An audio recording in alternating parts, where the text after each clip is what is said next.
Yeah, I was always just interested in science and maths in particular, and so I studied science at uni and I did a PhD in astrophysics, and I was did a bit of a sort of U-turn into going into medical research, which I really like because I feel like I can, use my science to make a difference to people.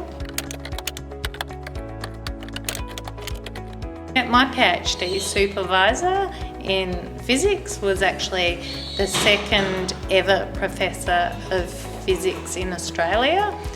She's a very inspiring person in many ways and a big supporter of women in science, and that's something that I've tried to be throughout my career as well.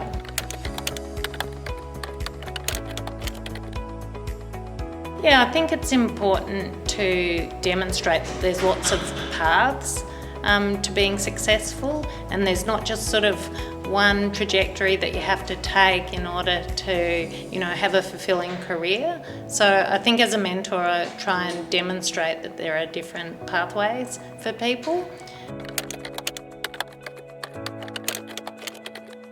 I think there's still an issue with gender equity, particularly at more senior levels in different organisations.